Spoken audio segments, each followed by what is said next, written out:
Hello दोस्तों, good morning. स्वागत है एक बार फिर से आप सभी का एमजेटी एजुकेशन में। साथियों, आज है 15 अक्टूबर और आज होता है देश के महानायक, रियल महानायक डॉक्टर एपीजे अब्दुल कलाम जी की जयंती। इस अवसर पर हम लोग विश्व छात्र दिवस मनाते हैं। पूरी दुनिया में विश्व छात्र दिवस मनाया जाता है। याद रखना, डॉक्टर एपीजे अब्दुल कलाम जी की जयंती पर। तो उनकी जयंती को बहुत बहुत शुभकामनाएं। खैर, आज की वीडियो में हम लोग आज के करंट अफेयर को समझेंगे, देखेंगे। अच्छे अच्छे क्वेश्चन आए हैं और डिटेल एक्सप्लेनेशन भी रहेगा। लेकिन वीडियो को शुरू करूं इससे पहले हम कल का रिवीजन कर लेते हैं। कल हम लोगों ने क्या पढ़ा था कि अर्थशास्त्र का या इकोनॉमी का नोबेल किसे दिया गया। तो इकोनॉमी का नोबेल इस बार के लिए 3 को मिला है, जोएल मॉकेर, फिलिप अगियन और पीटर हॉविट को। अंतर्राष्ट्रीय आपदा न्यूनीकरण जोखिम न्यूनीकरण दिवस ये 13 अक्टूबर को मनाया गया with the theme of fund resilience not disasters. चीन पर 100% का अतिरिक्त टैरिफ लगा करके ट्रंप ने टोटल टैरिफ कर दिया 130%। इस पर चाइना ने कल एक बड़ा एक्शन लिया है, उस पर मैंने कल रात को एक वीडियो दी है, आप जरूर देखिए, क्योंकि चाइना का जो हिटबैक है ना, वो भी काफ़ी ज़्यादा यूएस को झकझोर के रख दिया है। अगला, अफगानिस्तान तालिबान के विदेश मंत्री भारत की 8 दिवसीय यात्रा पर आए। इनका नाम था आमिर खान मुत्ताकी। 1000 रन एक ही वर्ष में बनाने वाली दुनिया की पहली महिला क्रिकेटर बन गई हैं स्मृति मंधाना, भारत की हैं। बीएसएफ में पहली महिला फ्लाइट इंजीनियर बनाई गई हैं भावना चौधरी। और अक्टूबर में आयोजित होने वाला फिल्म फेयर अवार्ड, इसमें बेस्ट फिल्म का अवार्ड जीता है लापता लेडीज ने। आरबीआई के नए कार्यकारी निदेशक बनाए गए सोनाली सेन गुप्ता। सीज फायर पर समझौते के लिए शर्म अल शेख सम्मेलन में अभी एक आयोजन किया गया है, एक समिट का, जो इजिप्ट में पड़ता है, मिस्र में पड़ता है। इसराइल और हमास के बीच सीज फायर पर समझौता यहाँ पर हुआ, 20 से ज़्यादा देश इकट्ठा हुए। आईयूसीएन की नवीनतम सदस्य घोषित किया गया अर्मेनिया को। ये टॉप 10 करंट अफेयर हम लोगों ने कल पढ़ा डिटेल में, आज आपने वन लाइनर में रिवीजन किया इनका। इनकी क्विज पीडीएफ आपको एमजेटी ऐप पर मिलेगी। लेकिन एक और जरूरी बात साथियों, जैसा कि मैंने आपको कल की वीडियो में ही बताया था कि कल से यानी कि आज से दिवाली धमाका ऑफर स्टार्ट हो रहा है। तो आज वो दिन आ गया है, दिवाली धमाका ऑफर स्टार्ट हो चुका है। और जो अपने प्रीमियम बैचेज हैं, जीएस सफलता बैच हो, संकल्प बैच हो, यूपी पुलिस एसआई हो या क्रैश कोर्स ग्रुप डी का हो, ये सब आपको 199 में मिल रहा है। संकल्प बैच तो इसमें आपको 99 में मिल रहा है 2025 का, अगर आप लेते हो तो, ठीक है ना।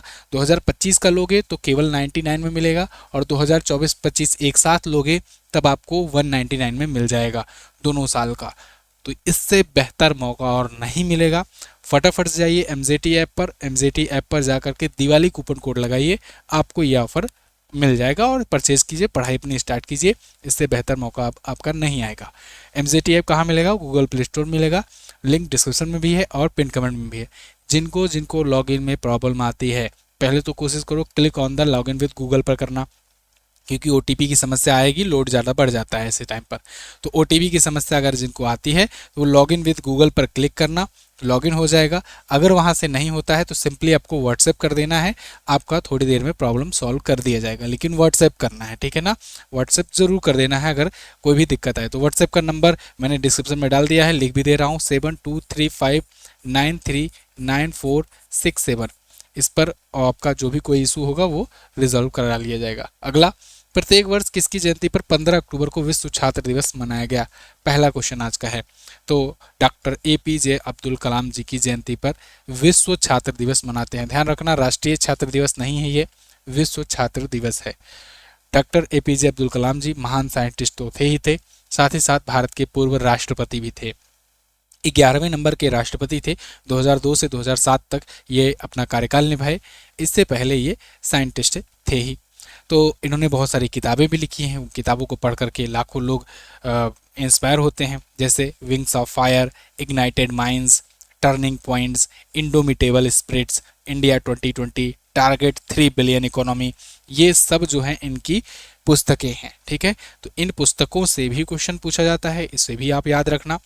और देखिए, वर्ष 2002 से 2007 तक ये भारत के 11वें नंबर के प्रेसिडेंट थे, ये भी याद रखना। निधन इनका 27 जुलाई को हुआ था और जन्म इनका रामेश्वरम तमिलनाडु में हुआ था, भारत में। 2015 में ये इनका निधन हो गया था। 15 अक्टूबर 1931 में इनका जन्म हुआ था। क्लियर है? तो डॉक्टर एपीजे अब्दुल कलाम से जानकारी याद रखना। अच्छा, ये तो विश्व छात्र दिवस है। अगर अंतर्राष्ट्रीय छात्र दिवस पूछ लिया जाए तब आप 17 नवंबर बताएंगे, 17 नवंबर बताएंगे, ठीक है। अगला, ये महापुरुषों पर संबंधित महत्वपूर्ण दिवस है। किसकी जयंती पर, किसकी पुण्यतिथि पर है, किसके एवज में कौन सा दिवस मनाया जाता है, पूरी लिस्ट मैंने दे रखी है। इसको मैं आज पढ़ करके नहीं बताऊंगा क्योंकि बहुत लेंदी हो जाता है। तो आपको सिंपली पीडीएफ डाउनलोड कर लेना है। पीडीएफ आपको टेलीग्राम पर दे दी जाएगी, वहां से आप डाउनलोड कर लेना और इसको एक बार रीडिंग लगा लेना, ठीक है। शुरुआत से जनवरी से लेकर के दिसंबर तक कितने महापुरुषों की जयंती पर क्या क्या एवज में कौन सी जयंती मनाई जाती है, ये सब मैंने लिस्ट दे रखी है आपकी, ठीक। अगला क्वेश्चन देखते हैं। कहां पर भारत के पहले सेमीकंडक्टर इनोवेशन म्यूजियम का उद्घाटन किया गया? भारत का पहला सेमीकंडक्टर इनोवेशन म्यूजियम, इसका उद्घाटन किया गया हैदराबाद में। हैदराबाद तेलंगाना की राजधानी है, अब केवल तेलंगाना की ही राजधानी है। अब तक आंध्र प्रदेश और तेलंगाना दोनों की राजधानियां हुआ करती थी, लेकिन अब यहाँ पर देखो अभी खोला गया है भारत का पहला सेमीकंडक्टर इनोवेशन म्यूजियम। 12 अक्टूबर 2025 को इसका उद्घाटन किया गया। टेक्नोलॉजी चिप इनोवेशन प्रोग्राम या कहें टी चिप के द्वारा यह स्थापित किया गया है। तो अपनी तरीके का ये पहला केंद्र है। इसका मेन पर्पज ये है कि सेमीकंडक्टर और इलेक्ट्रॉनिक्स जो इकोसिस्टम है उसमें जन सहभागिता और उद्योग के सहयोग को बढ़ावा दिया जाए, ठीक है। एक इलेक्ट्रॉनिक हब बनने की चाहत से ये हैदराबाद तेलंगाना आगे बढ़ रहा है। अब इसमें क्वालकॉम हुआ, एएमडी हुआ, ये सब बड़ी बड़ी कंपनियां भी इन्वेस्टमेंट लेंगी, हिस्सा बनेंगे इन्वेस्टमेंट का, ठीक है। अगला देखते हैं। हैदराबाद आप जानते हो तेलंगाना की राजधानी है, तेलंगाना को जान लो। तेलंगाना मैप में देखोगे ये है तेलंगाना। तेलंगाना जो है ये आंध्र प्रदेश से अलग हुआ था 2 जून 2014 को। कब अलग हुआ था? 2 जून 2014 को, इसीलिए तेलंगाना राज्य स्थापना दिवस मनाया जाता है। 33 जिले हैं, विधानसभा में 119 सीटें, लोकसभा में 17 सीट यहाँ से जाती है और राज्यसभा में यहाँ से जाती है 7 seat. Revanth Reddy Indian national Congress party से सीएम है। जिष्णुदेव वर्मा ये यहाँ के गवर्नर हैं। हुसैन सागर, निजाम सागर, भद्रकाली झील है यहाँ पर। श्रीशैलम टाइगर रिजर्व है। कंवल वन्यजीव अभ्यारण्य है, ठीक है। बाकी चार मीनार, गोलकुंडा, ये सब तो है ही। बॉर्डर अपना किससे लगाता है? तो बॉर्डर जितने भी इधर दक्षिण भारत के, मध्य दक्षिण भारत के राज्य हैं, जैसे आंध्र प्रदेश हुआ, इसके अलावा उड़ीसा हुआ, इसके अलावा छत्तीसगढ़ हुआ, महाराष्ट्र हुआ, कर्नाटक हुआ, इनसे अपना बॉर्डर शेयर करता है। अगला, महाराष्ट्र के कितने समुद्री तटों को अभी हाल ही में प्रतिष्ठित ब्लू फ्लैग प्रमाण प्रदान किया गया? ब्लू फ्लैग सर्टिफिकेशन दिया गया है महाराष्ट्र के अभी 5 समुद्री तटों को, 5 ऐसे कोस्टल को, सी कोस्ट को दिया गया है। तो ब्लू फ्लैग सर्टिफिकेट क्या होता है इसको जान लो। ब्लू फ्लैग सर्टिफिकेशन आप समझो कि अंतर्राष्ट्रीय एक सर्टिफिकेशन है जिसके तहत ये होता है कि भाई अब ये जो तट है ये पूरी तरीके से पर्यावरण के प्रति अनुकूल है। दूसरा, यहाँ पर स्वच्छता के अंतर्राष्ट्रीय मानक जो हैं वो निर्धारित किए गए हैं, उनका पालन होता है, स्वच्छ है पूरी तरीके से, लोग वहाँ पर अपना एंजॉय करने के लिए जा सकते हैं। जैसे टूरिस्ट के रूप में भी ये काम आएगा। वहाँ पर बेसिक सुविधाएं भी हैं, मतलब कि जैसे बाथरूम की व्यवस्था, इसके अलावा वहाँ पर नाश्ते पानी की व्यवस्था, ये सब सारी चीज़ें वहाँ पर हैं, तो उसको ब्लू टैग सर्टिफिकेशन दे दिया जाता है। साथ ही साथ सबसे बड़ा पॉइंट ये होना चाहिए कि इन्वायरमेंट के अनुकूल होना चाहिए, वहाँ पर कोई इन्वायरमेंट के खिलाफ कोई चीज़ें ना हो रही हो, ठीक है। तो डेनमार्क के पर्यावरण शिक्षा फाउंडेशन FEE के द्वारा ये, यानी फाउंडेशन ऑफ इन्वायरमेंट एजुकेशन के द्वारा ये दिया जाता है सर्टिफिकेशन। 33 मानदंड बनाए हैं इसने, उन 33 मानदंडों को जो कोई पूरा करता है उसको ये सर्टिफिकेशन मिल जाता है। भारत में अब तक का पहला जो सबसे पहले ब्लू फ्लैग प्रमाण वाला तट बना था वो उड़ीसा का चंद्रभागा समुद्र तट बना था। अब देखो ये क्वेश्चन पूछा जाएगा आपसे, जब ये चर्चे में आया है तो ये लाइन पूछी जाएगी, ठीक है ना। ऐसे ही क्वेश्चन पूछे जाते हैं आज के एग्जाम में।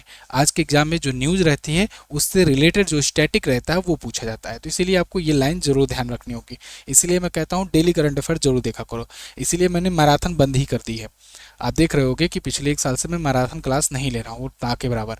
क्यों? क्योंकि मैराथन से ना मैं सिर्फ आपको ऐसे खुशी दे सकता हूँ कि बस 1 घंटे के लिए आप अपना दिल बहला लो, 1 दिन के लिए, 2 दिन के लिए दिल बहला लोगे, क्वेश्चन कुछ नहीं करके आ पाओगे। अभी NTPC CBT 2 का भी हुआ, उसमें भी जो क्वेश्चंस आए थे उसमें भी बीच में से ही क्वेश्चंस थे। तो इसीलिए जब भी आपको जो भी पेपर देना है, ध्यान रखना है डिटेल एक्सप्लेनेशन जरूर पढ़ना है। और अब तो और ज़्यादा डिटेल में जाने के लिए मैं ट्रेनिंग टॉपिक वाला भी सेक्शन शुरू किया हूँ, जिससे आपको और ज़्यादा डीप नॉलेज हो, ठीक है। कोई हलवा नहीं है ये। श्रीवर्धन रायगढ़, नगांव रायगढ़ और परनाका पालघर, गुहागर रत्नागिरी और लाडघर रत्नागिरी, ये 5 जो तट हैं इनको ब्लू फ्लैग सर्टिफिकेशन दिया गया है, 5 महाराष्ट्र के, ठीक है। अगला, महाराष्ट्र आया, महाराष्ट्र आप देख लो यहाँ पर। अच्छा, अगर आपसे पूछा जाए कि देखो ये तट है, समुद्री तट है, चलो इस राज्य में है, कितने राज्य में है टोटल तट? तो आप याद रखना, भारत के तटीय बॉर्डर वाले जो राज्य हैं इनकी संख्या टोटल कितनी है? टोटल है 9। और सबसे बड़ा अगर कोस्टल बॉर्डर पूछा जाए तो सबसे बड़ा है गुजरात का। सबसे बड़ा जो है ये तटीय सीमा किसकी है? गुजरात की। छोटा कौन सा है? छोटा भाई गोवा का ही होगा, है ना। ये सबसे छोटा है, सबसे छोटा है। और दूसरे नंबर का कौन है? कभी कभी दूसरे नंबर का पूछा जाता है, तो ये सेकंड पर है आंध्र प्रदेश का। ठीक है, ये तटीय सीमा है। तो 9 राज्य हैं जो तटीय बॉर्डर लगाते हैं, यानी समुद्र से अपना उनका बॉर्डर लगाता है। समुद्र से बॉर्डर लगना एक बहुत बड़ा मायने रखता है। क्यों रखता है मायने? क्योंकि जो व्यापार होते हैं समुद्री मार्ग से ही तो होते हैं। तो यहाँ पर पोर्ट भी होगा, बंदरगाह भी होंगे, बंदरगाह होंगे तो व्यापार की दृष्टि से महत्वपूर्ण होगा। खैर, आ जाते हैं इस टॉपिक पर। मुंबई नागपुर इसकी राजधानी है। देवेंद्र फडणवीस बीजेपी पार्टी से सीएम है। गवर्नर है आचार्य देवव्रत। 36 जिले हैं, 288 विधानसभा में सीटें हैं, 48 यहाँ से लोकसभा में और 19 जाती है राज्यसभा में सीटें। बाकी ये सारी डिटेल मैं अक्सर आपको बताता रहता हूँ, कोशिश रहती है हमारी हर बार नया कुछ बताने की। ठीक है, तो आप ये यहाँ पर देख सकते हो ये चीज़ें। मुंबई महाराष्ट्र जो है वैसे ये उत्तर प्रदेश के बाद दूसरा ज़्यादा पॉपुलेशन वाला ये राज्य है। अच्छा, दिवाली धमाका ऑफर जो शुरू हुआ है मत भूलिएगा, उसमें आपको दिवाली कूपन कोड लगाना है, DIWALI, ठीक है ना, कैपिटल लेटर में। और ये आपको इन सभी कोर्सेज में, साथ ही साथ ई बुक्स में भी, कोर्स में तो आएगा ही आएगा, कोर्स आपको ये 199 का है। ई बुक्स में भी आपको 70% का डिस्काउंट मिल रहा है। मतलब आप समझो कि पूरे महीने की जो ई बुक होती है जो 20 रुपये में होती है वो मात्र 6 रुपये में मिल रही है। इसके अलावा जो भी जुलाई से सितंबर या सब होगा, जो 49 की होगी, 99 की होगी, आप इसे 70% कम कर सकते हो। तो ये अभी तक का सबसे ह्यूज डिस्काउंट है। आप फटाफट से जाइए, इसको परचेज कीजिए, क्योंकि ये ऑफर रहेगा दिवाली तक ही। तो चाहे आप आज लो, चाहे कल लो, चाहे परसों लो, जब भी लोगे तभी से पढ़ना स्टार्ट कर दोगे, तो देर करने की कोई मतलब नहीं है। आप आज से ई बुक्स हो या वीडियो कोर्सेज हो उसको लेकर के अपना पढ़ाई स्टार्ट कर दो। MZT ऐप पर सब कुछ मिल जाएगा। लेकिन फिर भी अगर जिनके पास मतलब एंड्रॉयड यूज़र नहीं है, आईफोन यूज़र है, विंडोज़ यूज़र है, वो लोग व्हाट्सएप करें, व्हाट्सएप पर भी उनको सारी चीज़ें प्रोवाइड कर दी जाएगी। अगला, हाल ही में पैट्रिक हार्मिनी ने किस देश के राष्ट्रीय पद का चुनाव जीता है? तो पैट्रिक हार्मिनी जो हैं ये राष्ट्रपति पद का चुनाव जीत लिए हैं। किस देश का? ये जीते हैं सेशल्स का, यानी कि ये बन गए हैं सेशल के नए राष्ट्रपति। ठीक है, सेशल के नए राष्ट्रपति बन गए हैं ये, जो इलेक्शन जीते हुए हैं। अब देखो, सेशल में इन्होंने वेवल राम कलावन को हराया है, जो कि 47.3% वोट पाए थे। 52.7% वोट ये पाए हैं और ये बन गए हैं नए वहाँ के प्रेसिडेंट। पार्टी का नाम है यूनाइटेड सेशल्स पार्टी। इससे पहले 2007 से 2016 तक ये संसद के अध्यक्ष के रूप में कार्य कर चुके थे।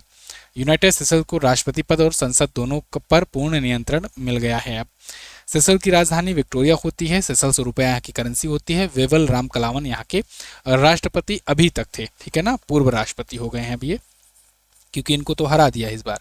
ठीक है, तो ये पूर्व राष्ट्रपति हो गए हैं। अब पैट्रिक हार्मोनी नए राष्ट्रपति होंगे। एक और चीज़, सेशल्स पड़ता कहाँ पर है? तो सेशल्स अगर आप देखोगे भारत का मैप, तो भारत के नीचे हिंद महासागर में ही बहुत ही छोटा सा देश है सेशल्स। मतलब यहाँ पर लिखा हुआ नाम दिख रहा है भले आपको, बाकी ये पॉइंट में ही है ना, बिल्कुल पॉइंट में ही है ये देश। बहुत ही छोटा सा देश है, इसीलिए यहाँ पर मैंने रेड कलर का घेरा भी बना दिया है समझने के लिए आपको। मॉरिशस, मालदीव, सेशल्स सब यहीं पर है ना, मेडागास्कर के पास में। अच्छा, मेडागास्कर में जेनजी के द्वारा प्रदर्शन करके कू हुआ है, तख्ता पलट हुआ है, उस पर भी वीडियो आज दिन में आ जाएगी, मैं बताऊंगा उसमें क्या हुआ है वहाँ पर कारण। सेशल्स की भी करेंसी होती है रुपया, ये याद रखना। अब रुपया किन किन देशों की करेंसी है, इसके लिए एक ट्रिक भी है। मैंने बहुत साल पहले आपको ये ट्रिक बताई थी। मामा श्री ने भाई को पाकिस्तान दे दिया, है ना, तो इससे आप डिकोड कर सकते हो। अब यहीं पर मैं लिख दे रहा हूँ, ये मामा श्री ने भाई को पाकिस्तान दिया है ना।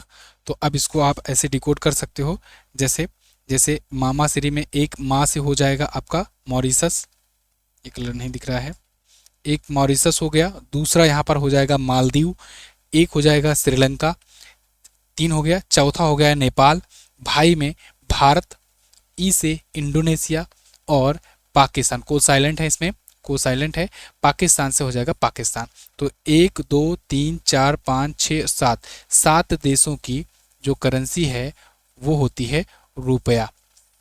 ठीक है ना, ये बात याद रखना, याद रहेगा, नोट डाउन कर लो इसको।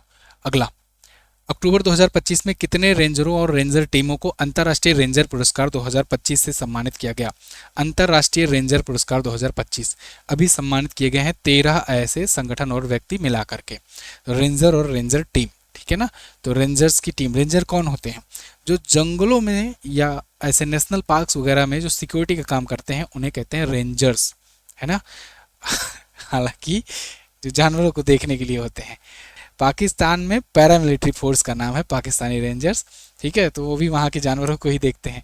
खैर, बाकी दुनिया भर में जो जानवरों को देखते हैं, मतलब उसका संरक्षण करने का काम करते हैं जंगलों में, उनको रेंजर्स बोलते हैं। तो ऐसे दुनिया भर में जो रेंजर्स हैं उनके सेक्रीफाइस, क्योंकि बहुत बार अटैक्स हो जाते हैं तो जानवरों का उन पर और और भी बाकी चीज़ों का, कई कई बार जो तस्कर होते हैं, स्मगलर होते हैं, उनका अटैक हो जाता है, वो मार देते हैं जान से।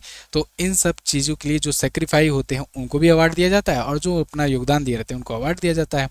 तो इस बार जो दिया गया है वो 13 रेंजरों और रेंजर टीमों को दिया गया है, ठीक है, प्रकृति के संरक्षण के प्रति उनके असाधारण समर्पण के लिए। इसमें 5,000 से 25,000 यूएस डॉलर तक की वित्तीय सहायता उनको दी गई अवार्ड के रूप में। कोई भी भारतीय इसमें नहीं जीता है, ये बात ध्यान रखना। ये सब Ukraine, Burkina Faso, Saint Vincent वगैरह, ग्रेनाइंस सहित 13 देशों का प्रतिनिधित्व करने वाले व्यक्ति थे जो जीते हैं। विश्व रेंजर्स दिवस मनाया जाता है 31 जुलाई को, ये भी ध्यान रखना। अगला, हाल ही में किसने नागालैंड के पहले एकीकृत एक्वा पार्क की आधारशिला रखी?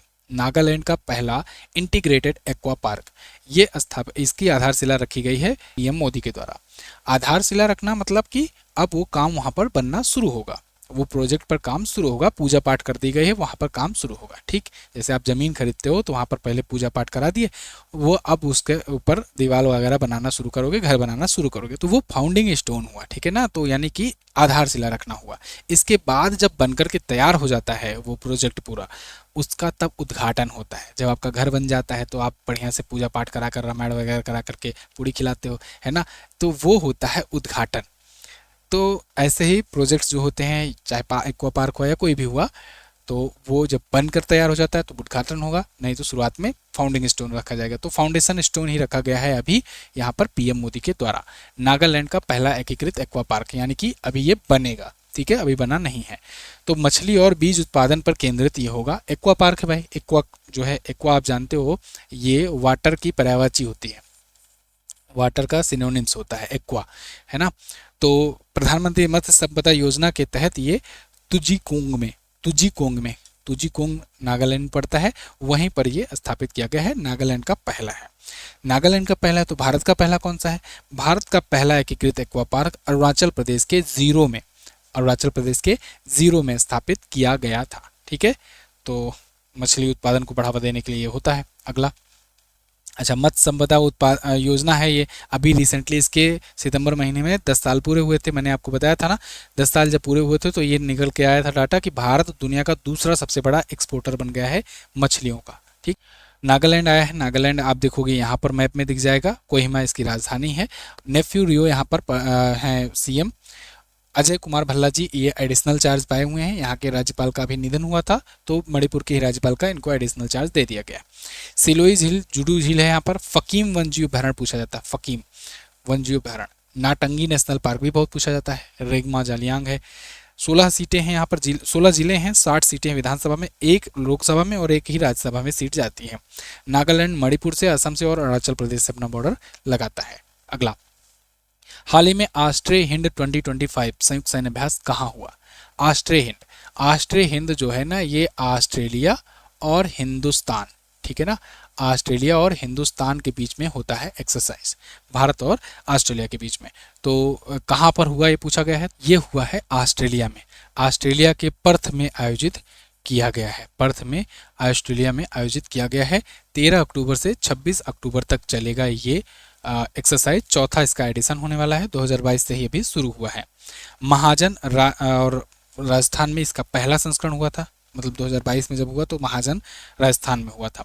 भारत और ऑस्ट्रेलिया के बीच में असेंडेक्स होता है, ऑस्ट्रेलिया इंडिया एक्सरसाइज, ठीक है, कैपिटल लेटर में रहे तो वहीं पर डिकोड कर लेना। ऑस्ट्रेलिया इंडिया एक्सरसाइज ये हुए, और ये है ऑस्ट्रेलिया और हिंदुस्तान, ठीक है।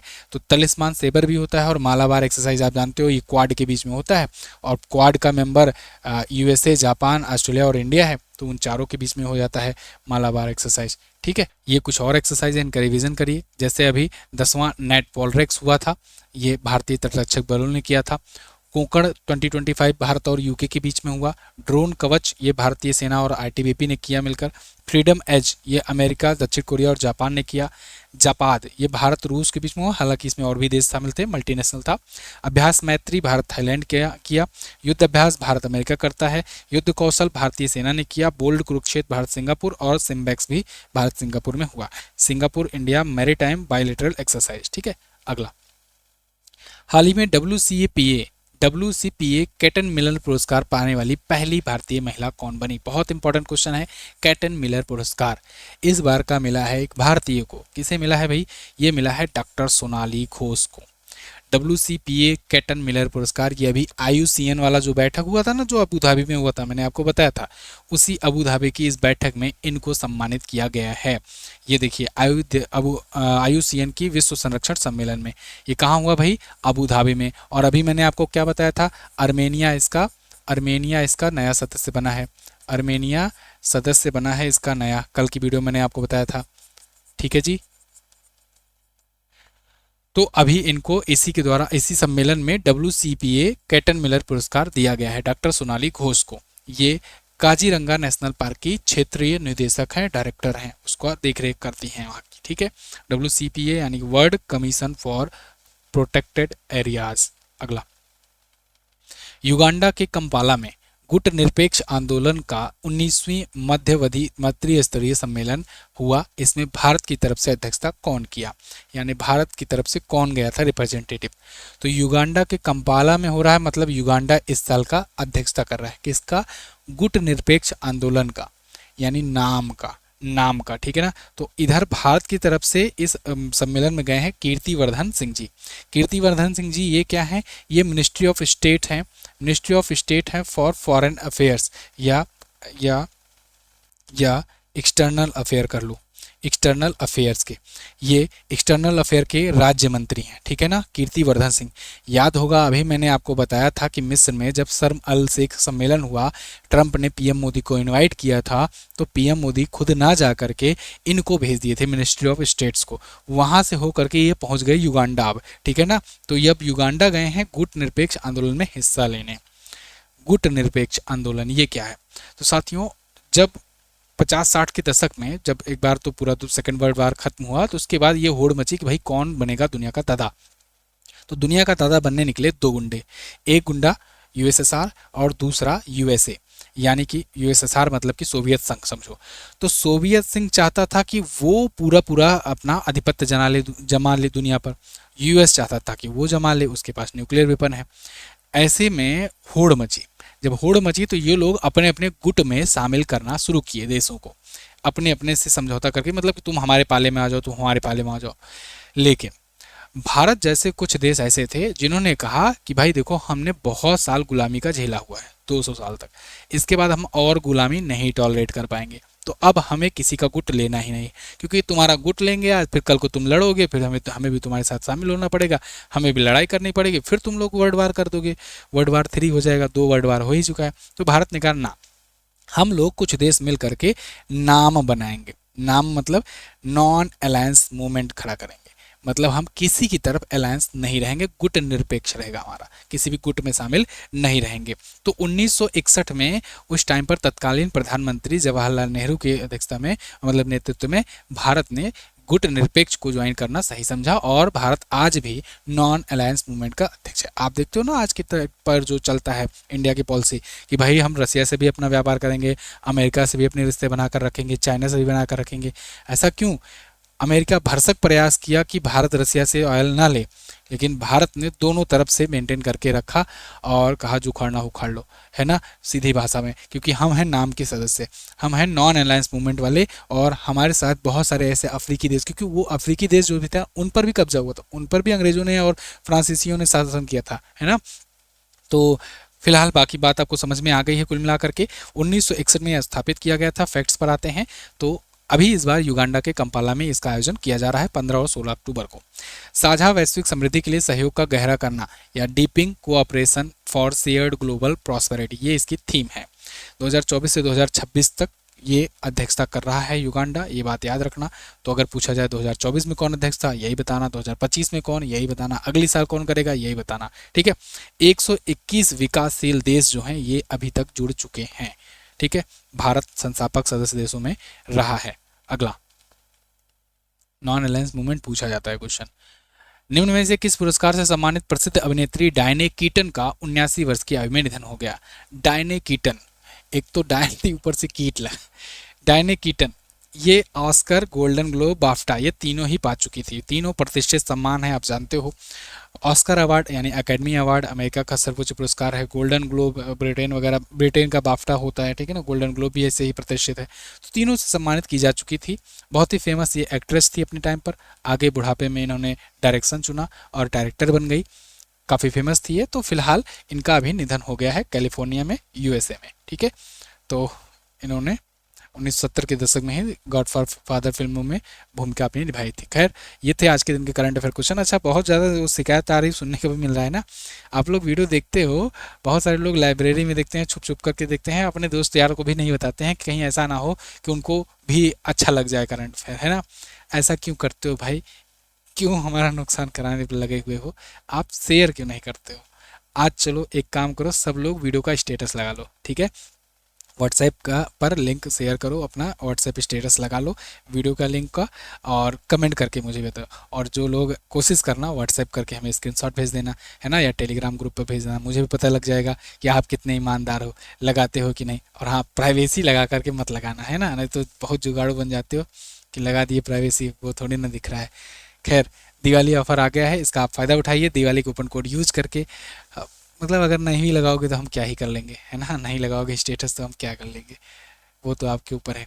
मैं अपना काम पूरा ईमानदारी से कर रहा हूँ, बाकी आप अगर ईमानदारी से करते हैं तो अच्छा ही होगा, शेयर करेंगे तो मज़ा ही आएगा हमको, है ना। बाकी पीडीएफ टेलीग्राम पर मिल जाएगी 9 बजे रात को, यहाँ से आप डाउनलोड कर सकते हो। मोटिवेशन बढ़ाने के लिए लाइक शेयर वगैरह कर देना, कमेंट भी कर देना।